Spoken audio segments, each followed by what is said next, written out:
Dear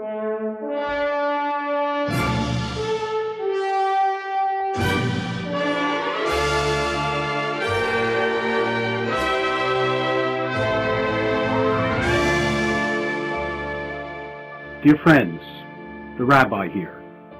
Judeo-Christian tradition was born some 3,200 years ago in our ancestors traveling through the desert of Sinai.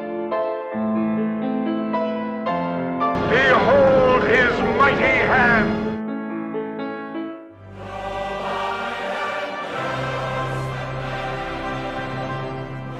Heading to Las Vegas for March Madness. We began leaving our wives and girlfriends, often the same person. We left our jobs, we left our homes, to come to the desert of Nevada, an exodus that is now 25 years in the making. Unlike the name of our hotel that has been our home in Vegas, the friendships we have forged and the fun we have had have been no mirage. Anything else, gentlemen? We're good. My friend here will take the check, though. Have a wonderful evening. Bright light city, gonna set my soul on fire. Got a whole lot of money that's ready to burn. That's Siegs and Z, me, Malangs, and Dave Addis. The original group. This is us at the Garden. This is the day Dave Addis's car got towed. You remember certain things. There's us at the Yankee-Boston playoff game in '78. Yeah, Temple B'nai Fenway, right there. That's exactly right.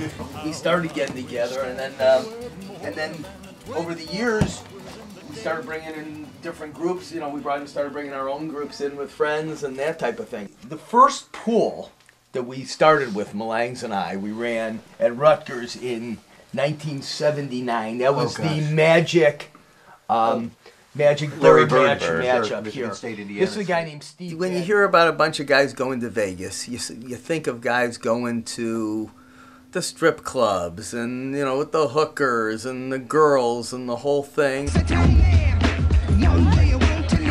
And it really has never been that way with this group. This group has always been about getting together with the guys. I gotta tell you, Doug, I really enjoyed this. Laughing, reminiscing, watching the basketball, sitting at the pool, walking to different places, but really getting to know each other really well. It's nice to meet somebody I can have an actual conversation with. And I think, you know, we've built some really amazing friendships over the years that I think people kind of would look at and go, you know, guys don't make these kind of friendships, girls make these kind of friendships. And we just sat and drank wine and ate peanut brittle, and I shared things with you that I've never shared with anyone, painful things to do with my family and the pain I've caused them. And one of the great things I like about the boys' weekend is how automatic it is. By that I mean we have guys coming from California to New York to Philly to Chicago to Atlanta. And everybody knows, just show up at the Mirage Hotel when the Sweet 16 to the Final Four basketball weekend. Everybody takes care of their own arrangements, and somehow, miraculously, 25 years in a row, it's worked fine. You know, not to be sexist, but it's a lot easier to get 30 guys together than it is to get 25 guys and one girl together. I mean, it's just amazing. I always look forward every year when we first get to Vegas and we get to the Mirage and everyone starts gathering at the pool. And I enjoy the time that we spend reconnecting and seeing what's going on in each other's life. Just catching up, having a few drinks and a couple laughs. And the afternoons are always very special to me at the pool. Good times, good friends, and stuff that I always look forward to. Hi, excuse me, but I'm getting ready for the big party in Vegas, the 25th anniversary party. My favorite moment in Vegas happened about 15 years ago when my good friend Dave Addis invited me. I explained to my wife that Davey needed me to play in a big basketball game against Philadelphia. This was my end. Thank you. I didn't imagine what this trip was all about. I've never been to Vegas before. Well, it was unbelievable. You don't remember, or do you remember the first time that you guys went to Vegas as part of this trip? Oh, you're talking about Vegas. Vegas. Probably Vegas. 8 years for me, I'm thinking. You have any I'd idea? say about 12 for me. Somewhere between Do you 10 remember? and 15. I was there about 10 years ago. I mean, I remember the first trip, but I don't remember the exact date. Menge? I was pretty early. Yeah. Because I got a picture of you, Menge. This is 1991. This is a picture of part of the group in 91. Did you go for the bachelor party? Were you there for... No, I was not there. Okay, so the bachelor party was our first trip, and that was 88. Because that's this picture. But Toes was there. Okay. And Glick was there. And then that rest of the boys. But this was the first Menge one in 91. And that was the Rutgers UNLV basketball game. Because I've got some pictures of that. That was a gloriously fun weekend, as I recall. So 1995 was our first year at the California Pizza Kitchen. Do you remember when we started God Bless America? At 3:55 p.m., before the games begin, as we rise at the California Pizza Kitchen to sing God Bless America, a silence falls over the sports book, and others stare at us and think, who are these guys, and why the fuck am I not part of this group? Like lighting the Olympic torch. I've always thought that Dave Addis Let the games begin. Was the key to that one. God bless America.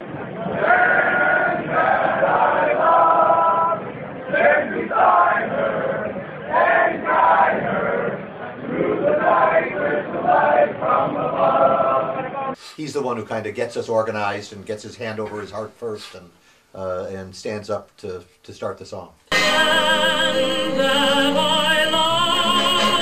I think it was after 9/11. 9/11.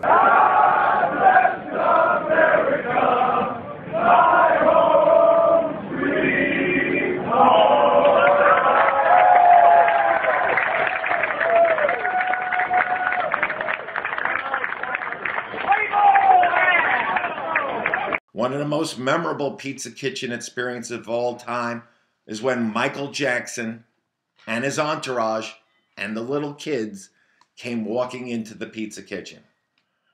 Unfortunately for Michael, he happened to walk in as one of our trifecta bets was happening. And of course, we were winning.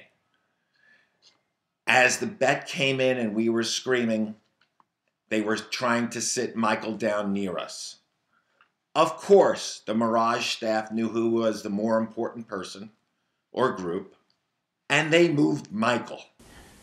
I have a heart and I have feelings. I feel that when you do that to me. And his entire entourage, and left us hooting and hollering and screaming intact. Now that is a very dedicated Mirage California Pizza Kitchen staff. If it happened today, the headline, we would be on Good Morning America or Extra, and the headline would be, Michael Jackson dissed in Vegas at the Mirage by a bunch of degenerate gamblers. We just kind of hang out and wait for the group to gather at the California Pizza Kitchen at 4 p.m. I try to get down there around 3 p.m. so I could find Dave Addis. I want to see who he's going to bet in the games that day so that I can go the opposite way. Hey, if anybody has a better system for betting college basketball, let me know. It's a good thing the Friday's the last day at the Pizza Kitchen, because by the end of the day, I'm kind of getting tired of these Rutgers nappy-headed hoes. And then in the last few years, it's been the new second generation people. So the kids have to lead it. So we've had Glick's kids lead it. We've had Jeffrey's kids lead it. So it's our version of the 4 questions. That's right. Do you have to do any singing?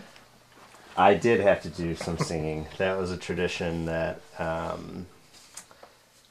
wish didn't exist. Have there been any disappointments on the trip to Vegas? Well, I'm glad you asked that, because actually there are a few. First of all, is it too much to ask that I can buy a ticket for Rutgers to win the football championship?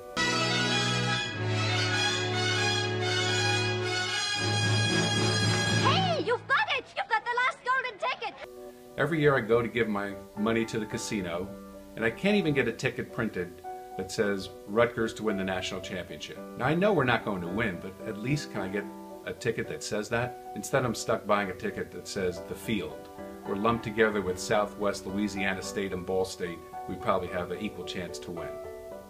The other great disappointment, of course, is that we've been doing this wonderful trip for 25 years, and not once did we have Rutgers in the Sweet 16 where I can actually see them play while I'm in Las Vegas. So please, once in my life, can I go to Vegas and have Rutgers in the Sweet 16? Is that too much to ask? This is the first award ceremony on Saturday night, and I don't know why Z and Scooter decided that it was important to get the green hats. The award ceremony is great. It's hosted by Luau. I know Luau always looks forward to this because it's his best gig of the year. Luau is always assisted by Kenny and Scooter. Kenny and Scooter take this very seriously. In fact, occasionally they'll wear a tuxedo. You know, it's been said that a man always looks good in a tuxedo. Apparently that person never saw Kenny or Scooter in a tuxedo. And they awarded, the first award went to Mark Hogan, Toes. Thank you.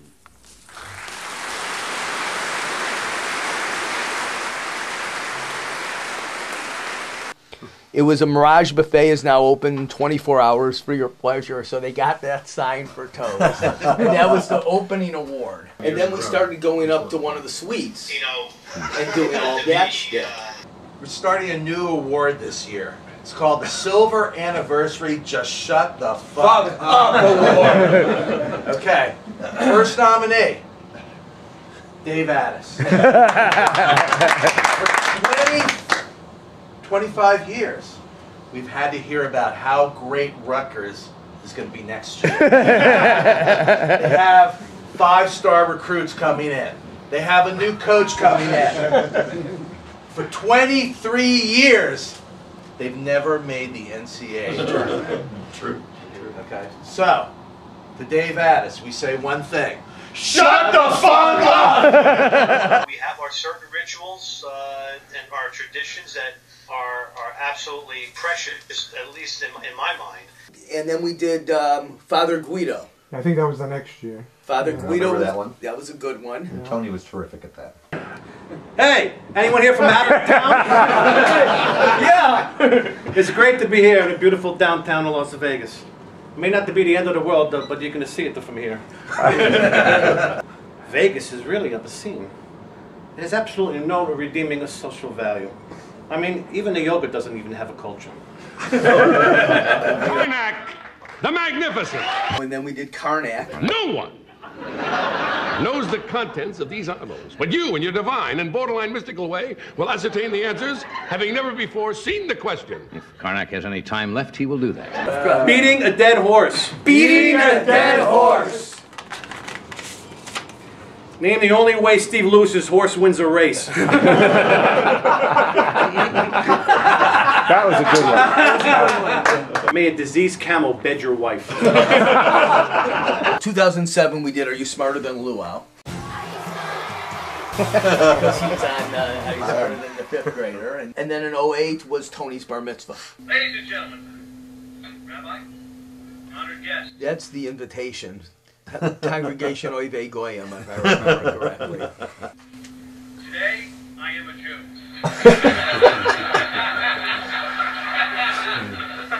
I was really drunk. You know, most bar mitzvah kids say that, you know? I remember trying to learn Hebrew all day at the pool.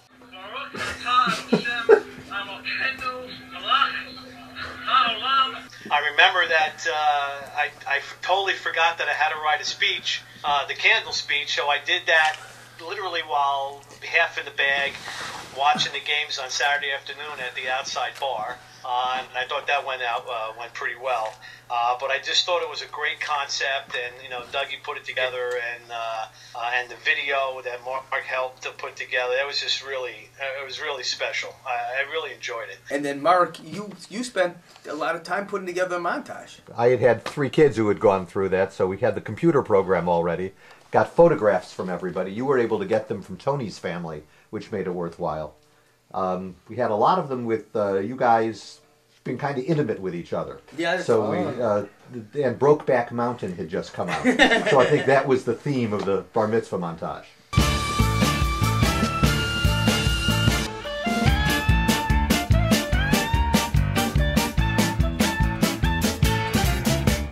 There's a gift from every guest. Today you are a man.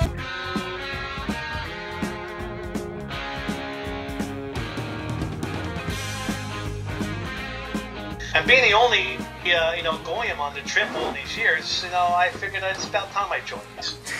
This is Yitzchak Malanga impersonating a Jew. Hope you guys are enjoying Vegas, and congratulations on the 25th time around. Sorry I'm not there to celebrate with you this year. Hopefully I'll be there next time. Always great fun, great food, great times, and incredible hoops most of the time. Thanks to Doug and to all of you for inviting me into your community. It's just a great group of guys. I personally appreciated being recognized for winning an NCAA pool in 1984. Not that my life has been so dull that is the crowning achievement of my life to this point. But I do still have the pool sheet, and still remember picking Indiana to beat North Carolina and Michael Jordan, which I think contributed to the win. So we don't have that many pictures. It's not a photograph-happy group at all. No. There's no posing or anything like that. What goes on in Vegas? Yeah. Well, look at us. Are you surprised? Hey, gentlemen. And I definitely use that word loosely. Hey, gentlemen. And I use that term very loosely. As I look out upon you, Marker? I look out upon you and I think to myself, God, this is an ugly crowd. Marker? I think to myself, God, what an ugly group of guys, Barry. You don't belong here. You're much better looking than that. But I also think back and I look at the last 25 years and I think about friendship. Marker? What's important is the friendships that we've made. Take two. They were about friendship. Take three. Friendship. Not about gambling and not about food. This is what's important to me. Take four. I think about all the great times we've had. I don't remember the meals, and I don't remember the games that we won or we lost. Take six. Not about gambling and not about food. But I remember the great times that we've had. I remember shooting crap with Doug and Tony. Shooting crap with Tony and Doug. I remember the great times with David Siegelman and Kenny Chamlin and Dave Addis. Our parents used to push us in carriages together. The Jersey boys, the Chicago boys, and the Philadelphia boys. So thanks, guys. Thanks for making me a part of this. Thanks for you guys being a part of this. We've lost some good friends along the way, but we've made some really good friends along the way. It's a good time. 25 years is not enough. Here's to the next 25. One of our original Fockers, which is Donald Epstein, you may know him as Steino. He didn't come every year, but he'd come pretty often. And one year he showed up at the Las Vegas airport, and there's a limo driver waiting for him with a big sign, "Welcome Donald Epstein to the Mirage." Steino's thinking we're a great group of guys, we arranged a limo for him, so he gets in the limo, comes to the Mirage, he goes to check in, and they tell him, "Mr. Epstein, no need to check in, you've already been arranged to have a nice suite at the top of the hotel." He goes upstairs, walks into this gorgeous suite, and he's thinking, what a great group of friends I have who've arranged a suite for me. He gets changed, puts his bathing suit on, comes down to the pool, starts to thank everybody, and then he quickly realizes we didn't make any arrangements for him. He just took a different Donald Epstein's hotel room and limo ride and enjoyed it, I guess, for free, you'd say. So anything can happen when we go on one of these great trips, and that's just one of the classic stories by one of our original Fockers. It's become a tradition that we head over to the Circus Steakhouse for a great dinner. Siegs usually goes with us. Siegs is the only guy here from Atlanta, where I guess he has no friends. Because we have a large number of people and usually 3 or 4 different contingencies. Some from Chicago, my group, some from Philadelphia, which was Jeffrey's group, and then Dave or Tony and Z had a group from Jersey. There was always 1 or 2 guys that really showed up and sat with us and ate with us, and we had no idea who they were. So we established the Who the Fuck Are You award. Who the fuck are you award? This year could be you, or even you. Thank you. Oh. And some guys actually were there a couple years before we actually realized that you're a proud winner of the Who the Fuck Are You award. Because unlike you guys who like to get tortured with every basket and layup down the stretch and how many threes, I like to lose my money quickly. And Have any of you guys won the Who the Fuck Are You award? My first year. You won? Yeah. Oh, Bob's a winner. I won the Where the Fuck Are You award. Oh yeah, one you year. did. That's right. Yeah, well, I was a no-show, and I was presented with an award placard when everybody came home. The Where the Fuck Are You award. My greatest accomplishment is not getting anywhere near either one of those awards. I agree. Me too. No, I'm sorry. That was '92, the first year at the Mirage. Well, Mitch, me, Brad, Dr. Mark, we're laying at the pool. Calf and a few other guys were behind us. Sometime down the road, Dr. Mitch comes down. Now, I say, up until that point, Calf, to me, was like Clark Kent. Very mild-mannered. Not that day. I don't know what got into him. Maybe a few cocktails early in the morning. But this is how it went down. Everything's quiet. Dr. Mitch sees us. He comes walking over. And all of a sudden, out of nowhere, Calf screams out, "Hey, why'd you leave your neck upstairs?" Wow. Dr. Mitch walks over to him, and he screams, "What?" Calf says, "You leave your neck upstairs? What? You leave your neck upstairs? What?" This went back and forth, I don't know how many times. If it's not funny to you, it was hysterical at the moment. It stuck with us. We can't get the memory out of our mind. Hopefully you enjoyed it too. The pool scene and the weather in March has been phenomenal. 90% of the time, it's been 70 to 80 degrees and sunny, and the drinks are flowing. What great days with the mandatory executive committee meeting in the hot tub on Thursday to go over the details of the trip and to decide everybody's fate. And then in '93, we started with the prop bets. Now, the early prop bets were at the Imperial Palace. In those days, we didn't do the long walk for the props. It was the walk for the donuts. Right. We had Krispy Kreme in one direction, and going downtown was, what was the name of that All-Star Donuts. Absolutely. All-Star Donuts and Chinese food, which was well known if you remember that time. But that was. We kept walking. It was about halfway downtown. We were past the Stratosphere and all those type of things. Power walk for donuts. The power walk for donuts. Thursday morning, the guys all congregate in the sports book at the Mirage to prepare for the power walk down the strip. While Doug leads his sycophants down the strip like the Jewish Pied Piper, Scooter and I decide that we're going to stop at the Carnegie Deli and have breakfast. I think that's much more sensible. Most of the guys think that we just go there and just pick like a number. But we really work hard at the prop committees, don't we? Well, I mean, we end up doing detailed voting on all the proposition bets. 30 aye votes, 19 no votes, and 2 are excused. After we decide which bets we're going to take, we end up sitting down, hopefully with an odd number, and guessing which side or the other to take. And usually it comes out pretty close to even on each bet. People underestimate how difficult it is to decide whether a team is going to make 12 or 11 three-point shots at any given point in time. But we analyze it and we come up with the answer, and fortunately we have been more successful than not over the years. And so are you betting any of those which team will advance further props? They had crazy bets. They had bets about whether so-and-so would have more fouls than somebody else by halftime. Yeah, or Ray Allen would have points, assists, and rebounds. In excess of some number. That would be yes. Ray, what have you done for me lately? Mr. Allen. And what's nice about it is that we've been able to have a lot of action in the California Pizza Kitchen for, you get 16 bets, everybody throws in $20. They got $1.25 to $1.50 on each. I only had to throw in $20? You a little bit more. And I remember the first time I went and we did the prop bets and we were sitting there yelling and screaming and the place is, what's going on over at that table? And people must have thought we had thousands of dollars. A couple of years ago, we had won a little bit of money and we went back to cash it on Saturday.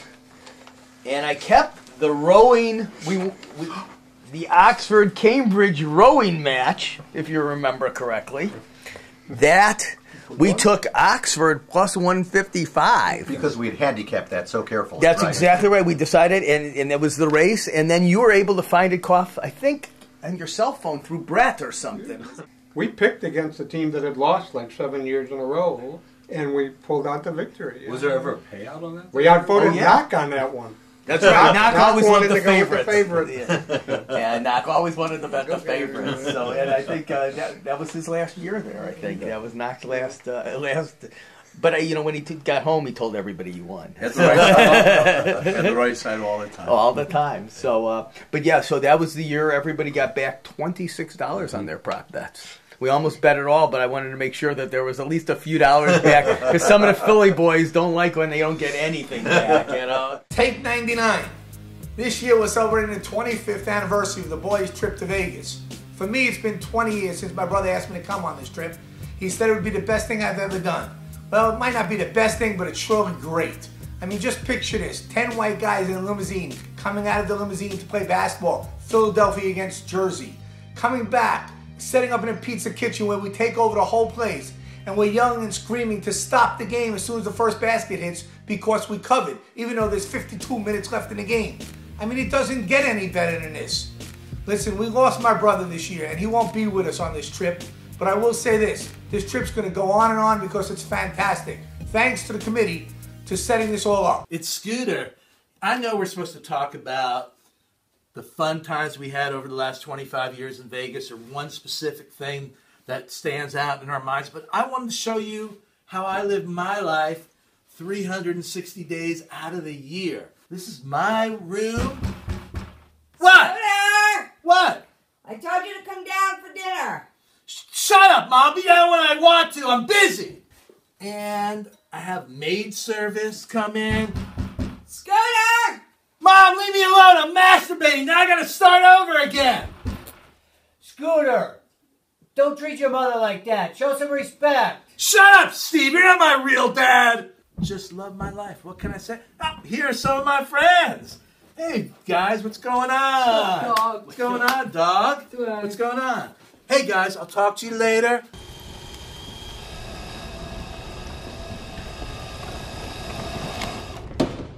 How about new? Two of the most memorable bets of all time occurred early on in the trip. In 1995, when UNC played Cincinnati, and Nick Van Exel was on the Cincinnati team. The Tar Heels were favored by 9.5. Forget it, he's rolling. And of course, we laid the 9.5. Cincy, of course, went up by 15 early and was up the entire game. But the Tar Heels, remarkably, tied it and led to the first chant of, "We want OT! We want OT!" And of course, we got our OT.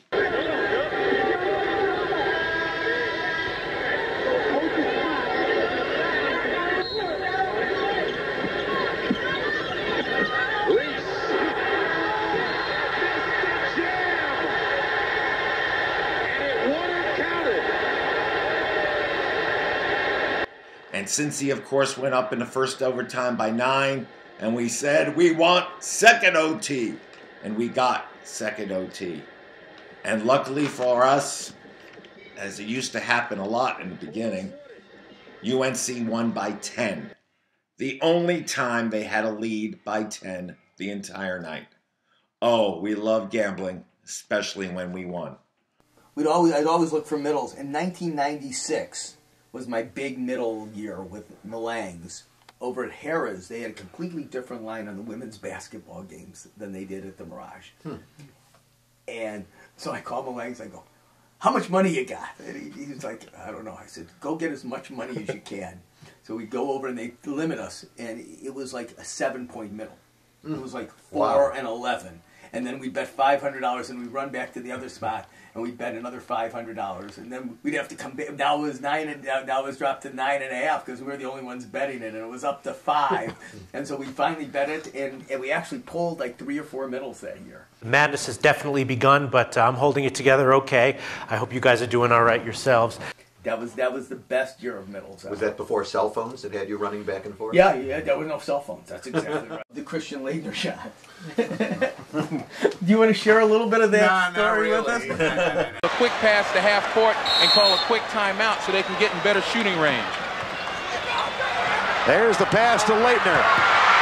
Puts it up. Yes!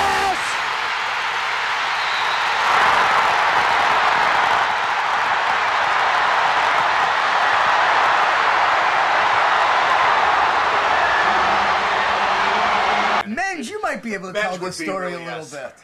Yes, ice castles. It was quite memorable. As I recall, Steve, who is one of the more enthusiastic players in the group, was not having his best weekend gambling, and sort of was looking to pull out on that very game. I think he had the money line on that game. Money line parlay. Yeah, it was good because if I would have taken the points, I would have still won. Yes, thank you for pointing that out. Yeah, Take the money line parlay. And you did everything you could personally to win that wager, as I recall. I stood in the hole. You did. So the hole at Caesars. Tell the hole. Tell a little bit. It was about the lucky hole. Yeah, and explain, because you're the carpet guy, where you found the hole. You know what? It's just there in Caesars. It's kind of near where Joe Louis was. Yeah. And every time I stood in that hole, good things seemed to happen.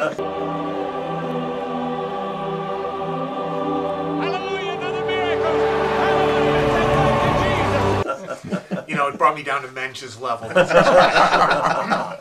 And this was not a good moment in my life because I actually went there, and my wife didn't know I was in That's Vegas. right. Yeah, sure, great, perfect. And then I think it wasn't it double overtime? Double overtime, and then Leitner hits the shot, and you have Kentucky on the money line. On the money line, and it was definitely a sizable wager. We'll leave the dollars out in case my wife sees this.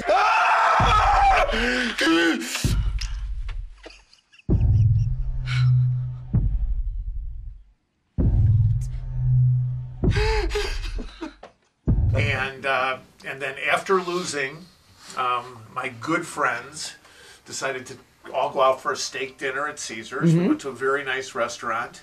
So the book says, oh, just one more thing. You're gonna have a bigger dick. To which the, I believe, strolling violinist started playing the theme from Ice Castles, which just happened to be what I walked down the aisle to. Looking through the eyes of love. There's the pass to Leitner. Puts it up. So, Steve, was there a sense of frivolity as we sat down at the table that evening? In the old days, you got a little moody at times. it was clearly one of the most disappointing moments I've ever had in Vegas. Clearly, it was top shelf.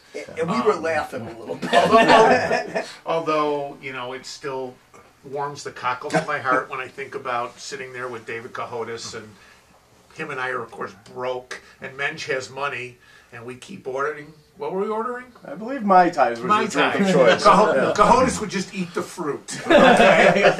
And every time the waitress came by, we would tell her to keep the change, because, of course, it was Mendy's money. So, it's the wrong pronoun when you say we, Lou. Although the problem was I couldn't drink enough Mai Tai to make up for that bet. The other thing I remember at that bet was at dinner, you know, you're kind of a little despondent. No. And really?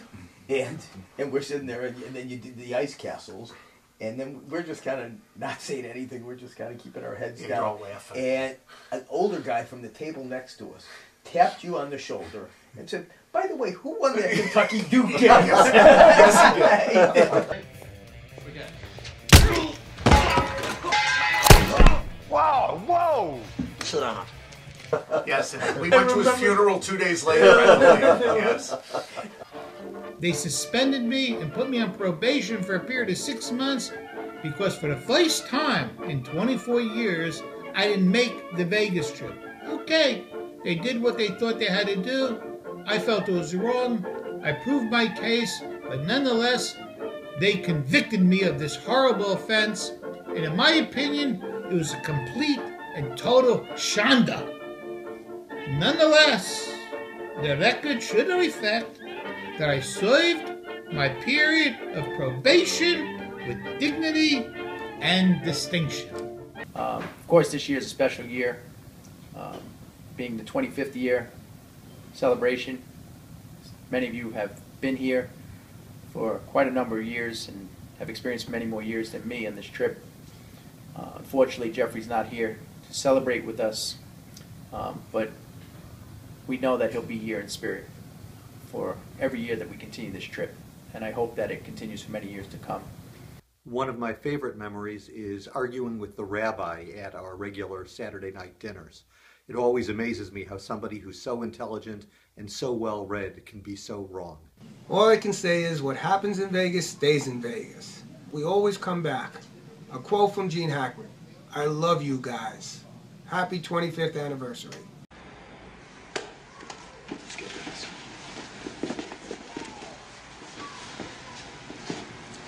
I love you guys. Sunday morning is the day when most of the guys are going to be leaving, so we all try to meet downstairs for a round of craps. Some guys take craps very seriously. In fact, Glick uses the name Mr. Craps as his email name. Don't you think somebody should have to make a point before they can use that as their email name? All the Chicago guys are gone. They've all gone home to their jobs. Of course, I have no job to go back to. I guess that's why those guys all live in nice homes in the northern suburbs with all the professionals and celebrities, while I live in a crappy condo in Berwyn with the drug addicts, KKK, and neo-Nazis. My favorite week of the year, and it's all because I get to hang out with some of the greatest guys in the world. That's it for me. Wait, is that Mendy? For each of these last 25 years, there comes one magical week during which all of our separate lives come together to reconnect with friends, collectively share the drama of sports, and maintain what has truly become a celebration of being men. Our hair is a little thinner, our waistline's a little thicker, and tragically, some of our beloved brothers are no longer with us. But still, in the end, it's the same bunch of sweet, good guys. Everyone was always welcome, and there hasn't been a mean bone to be found. We're all a bit older, perhaps a tad wiser, with maybe a little more coin in the bank. We've each blazed our own trails in life. But for those few days each March, we come together in search of fun, friendship, and the maintenance of a childlike goofiness that causes grown men to stand together, fingers wiggling, to collectively will some 19-year-old kid to miss a free throw so we can cash a prop bet and win $14. And somehow, it all feels so right. Yo, Dominic, pull up a chair. Hey, I hear you're going to Vegas next week. It's 1,000 times better than that shithole Atlantic City. Trust me. First time I was there, 1988, for Uncle Doug's bachelor party. We started the What Happens in Vegas Stays in Vegas a long time before that marketing campaign, if you catch my drift. Fell in love with the place. Went back in '91 to see Rutgers try to play basketball. Forgot about it. Then I came up with this brilliant idea. Let's go every March during the NCAA tournament, and starting in '92 we did. Met a bunch of great guys. Uncle Doug brought the Chicago boys, Doc Knock, Menji, Toes, Koff, and Mark. Uncle Z brought those freaking weirdos we call the Fockers, except, of course, Uncle Scooter. Uncle Fro brought in the Marlboro boys, Mitchie, Jay, Brad, and Mark. and also brought in the Philly crew with Uncle Tipper and his brother Al, Pooh Bear, Ty, and Dr. G. Uncle C's came up from Atlanta. Uncle Luau from L.A. Yes, Dominic, you do have a lot of Jewish uncles. What can I say? Forget about it. We started a lot of traditions. The California Pizza Kitchen on Thursday and Friday nights. Of course, starting with the singing of God Bless America. Shopping for lines and making prop bets. Hanging out at the Mirage Pool. Executive committee meetings at the spa. Watching the weekend games at the Cabana. Saturday night dinner. An award show. Sunday morning craps game. And then the basketball game. Philly versus Jersey. Forgot about it. I'm going to miss Uncle Tipper this year. Here's to you, Tipper, my paisan.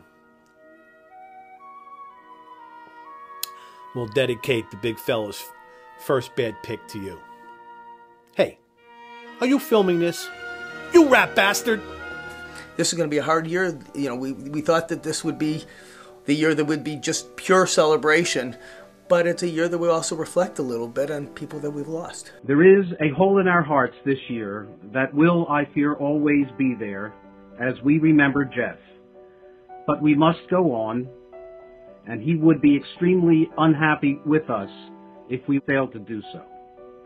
We will continue, therefore, to build on the wonderful memories and the good times we have had together. And so, my fellow blackjack players, craps players, three-card players, our time together and the fun that we have has never been a gamble. And Tony, this is for you. I'm on the Board of Education of St. Raymond's. Go figure that. God bless everybody and good luck at the tables, and may we have another 25 together.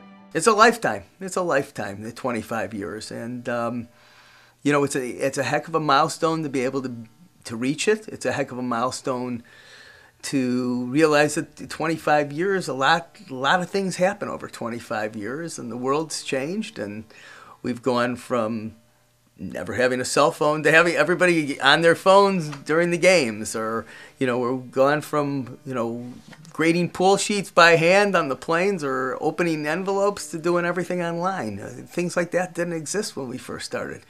The Mirage was a new hotel when we were first going, and now it's one of the older hotels. We start picking out dates and, you know, who's going, who isn't going to be able to go this year. You know, sometimes there's a spring break that we're trying to navigate through and things like that. Sometimes it's Easter, or in our case, more likely Passover, that kind of, you know, gets into it.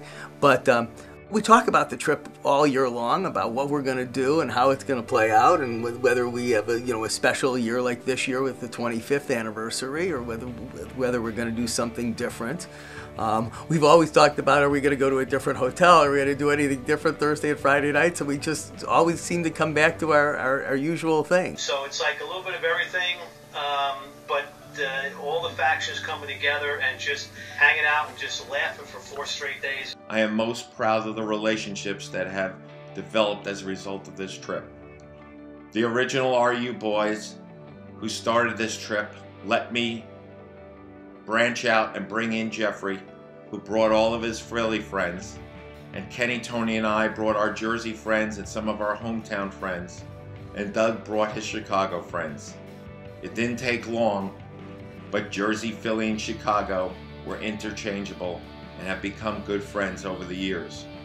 I knew we would all mesh together easily, and I'm so happy and proud this has worked out, and I'm able to call all of you my friends.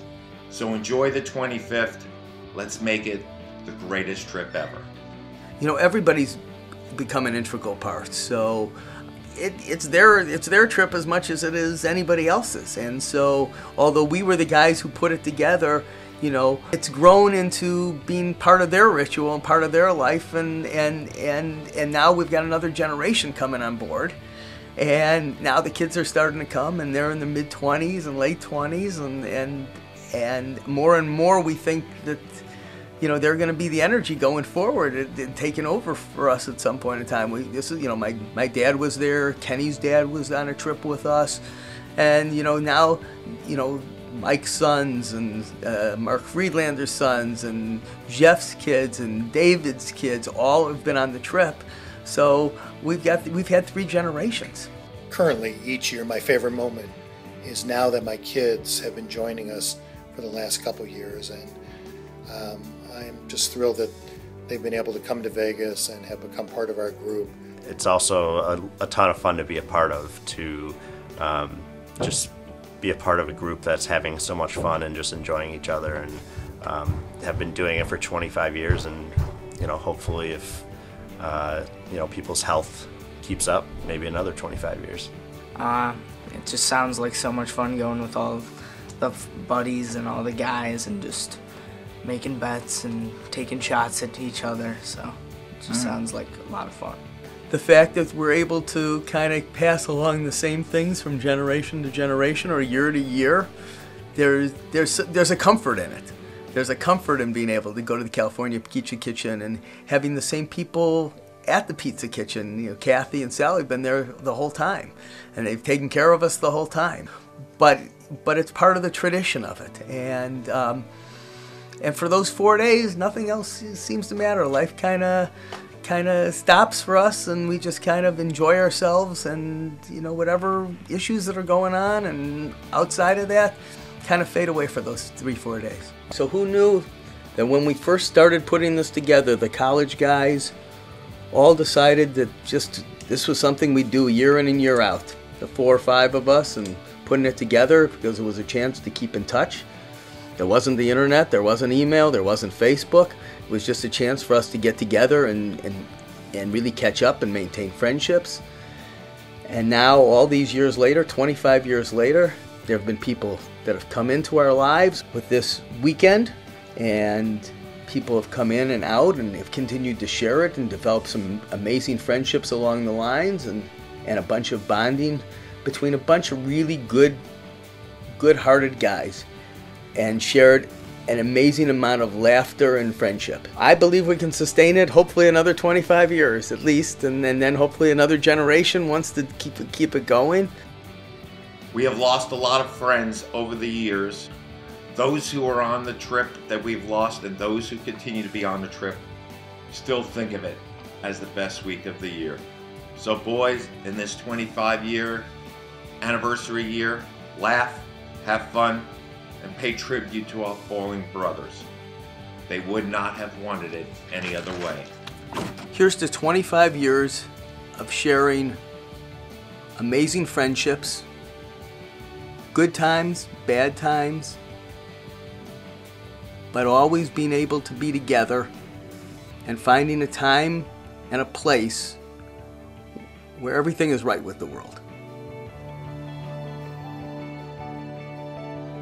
Azalud. Let's do it again. I will see you there, sir. Awesome.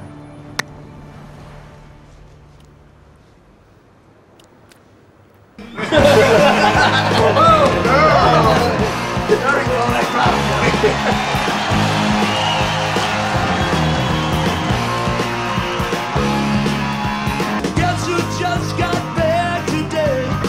The wild-eyed boys that have been away haven't changed, had much to say. But man, I still think them cats impressed. They were asking if you were around, how you was, where you could be found. Told them you make your living downtown, driving all the open places. The boys are back in town. Boys are back in town. I see the boys are back in town. The boys are back in town. The boys are back in town. The boys are back in town.